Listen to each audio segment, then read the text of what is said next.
So the third question is a bit touchy, a bit sensitive, and because of this scenario, because of this problem, Gen Ys are seen as very impatient, very selfish. They're just, thinking about themselves. But, let me perhaps frame it. So this question is about Gen Ys working at the first job, and then to a time whereby they feel that they've learned enough, they feel that they've gotten slightly comfortable, it's time to get slightly edgier again. So my question as a Gen Y is, and in fact to all the Gen Ys who share this problem, is when we first join our first company or employer, things are of course challenging, but to a certain point in time, things maybe starts to get a bit stagnant. We don't seem to be growing as much as maybe in the first 6 to 9 months. When do you think it's, especially in the first 3 to 5 years of our working life, when do we know it's time to stay on, to ask for new challenges, or when do you think it's time to say, boss, I've had enough, and it's time for me to go after a new opportunity? How do we make decisions like this? I see this as a fork. You either stay on, ask for more, or you go outside and go to a new beach, a new jungle, and find yourself in a new place. How do we make this negotiate through this? Yeah, this is the tough question, because not just for you will there be a fork in the road. For a leader, all these new forking in the road, these new choices have caused a lot of chaos in the workplace for them, right? So maybe just contextualize it as a socio-economic situation, and then I'll answer directly to Gen Y. Socio-economically, the reason why we cannot hold people longer than before is there are many options. So if I were Gen Y now, I would understand if this option is like dating. I always say like dating, right? If this girl is nice but not the one, you got to move on. And if I were Gen Y or anybody, go. But as a leader of a company, when people leave after 6 to 9 months, the costs are knowledge transfer, recruiting again, the medical benefits and everything else we set up. The whole systems are set up that cost money, and then of course the morale of the company, right? Suddenly the person who's holding everything leaves, and managers are so tired by this. This is why my whole topic of managing multi-generation teams has become like a full-time job, which I never expected when I first suggested it. When I first suggested it as a developmental psychologist, it was just to let's talk about this phenomena like this, let's educate. And now it has become a training program to keep people, because they cannot have them come in and out. It costs too much on the company. So it's a strain on the company, yet it's imperative, in my opinion, in the right of a young person or person to choose what is best for them. So you're actually being very kind to consider, how to do it in the best way. Firstly, there's no best way. There's no best way, okay? The best way is try to think whether this is the company you want to join.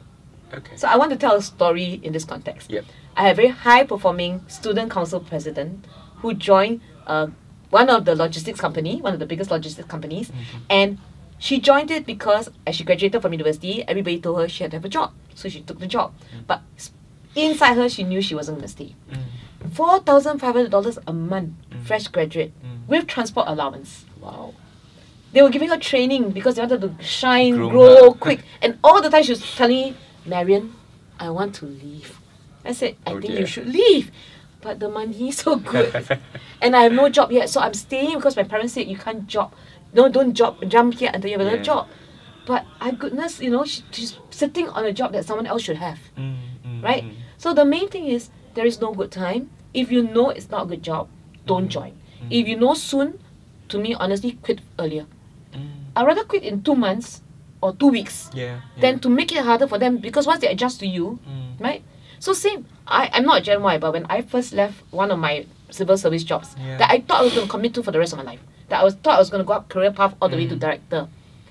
After 4 months, I realized the job fit was so poor, which I didn't realize before. I was very conscious. I'm such a conscious chooser of jobs.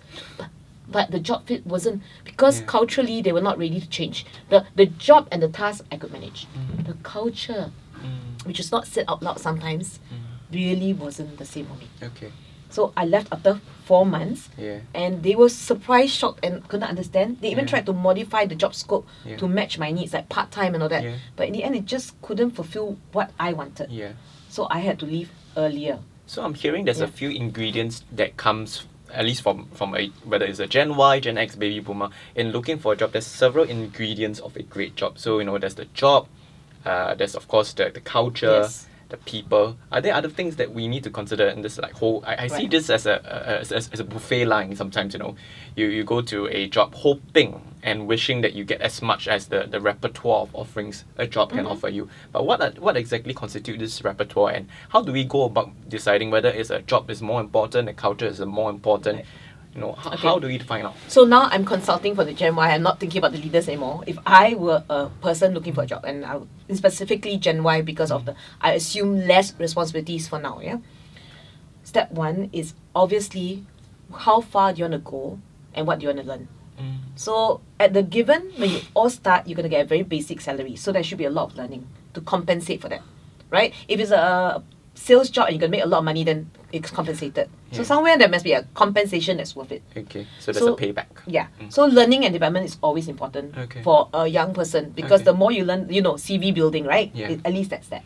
So if you take a first job that's not really ideal, but you think it can CV build, please always stay at least 2 years. You cannot jump like me. I was in a higher level. I had skill sets. You have none.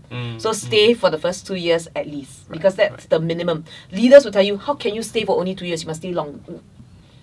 How would you know to stay longer? This is where aging populations are affecting our demographics. Okay, so I'll show you. In the past, if 5 young people were hired, we would know that there'll be 3 to the next level promoted, 2 and then 1, right? Let's say, in percentage. So 5 young people, 3 to the next level. So these 2 that are not going to be promoted, let's say, will leave to somewhere else. Nowadays, these 2 that know they're not going to be promoted, they can kind of see it.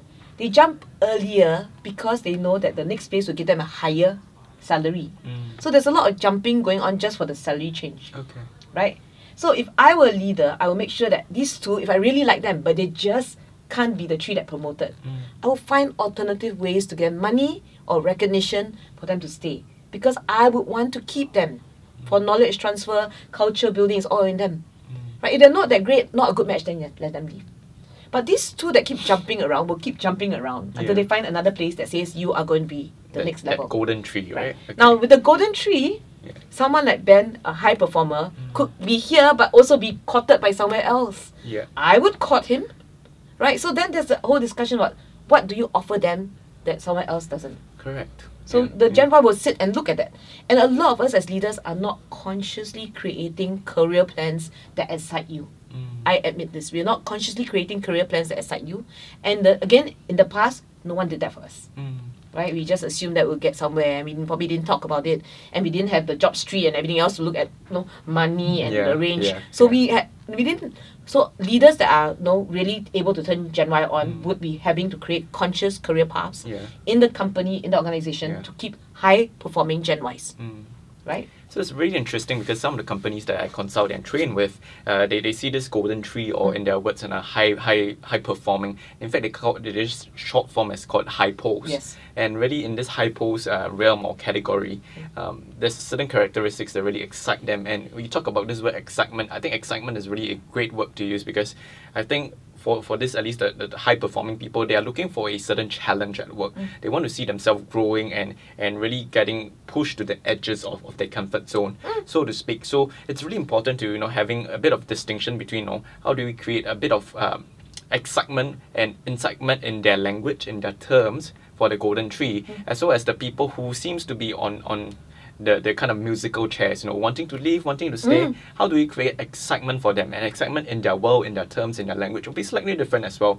It perhaps will be maybe a bit more, not so rapid kind of progression, but maybe, at least regular expected progression, and a bit of other things that may appeal to them. I'm sure you have a bit of insights to share in terms of, excitement at the different kind of segments of the Gen Y population. So I'm going to speak the way I speak to my leaders, and I'm not going to insult any Gen Y doing this, but I'm just making sure you understand in terms of just a body count.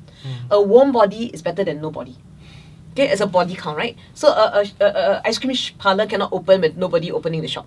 So that warm body, that person, even if that person is not very energetic, if that person can sell the ice cream, you get sales for the day. Right? So a lot of managers want everyone in their team to be bright and shiny. I think that's on Ice Cream Man. I think that's on the ridiculous side. If the person is performing well enough, 70% is well enough. Right? A warm body is better than nobody. But if you don't even take care of your warm bodies, right? You don't even bother about them, then they'll leave. Then you have nobody. And the main thing is this, in a 5-member team, if you lose one person, you know the other 4 have to carry the one person weight. So why would you do that? So this person is not high performing. So what? They're carrying a weight. If this person leaves, all your other people are carrying extra weights. There's tension on your team. Right. They, senior staff, may get tired and leave. Is that what you want? So you have to turn every Gen Y on. High pole, no pole, whatever. You have to.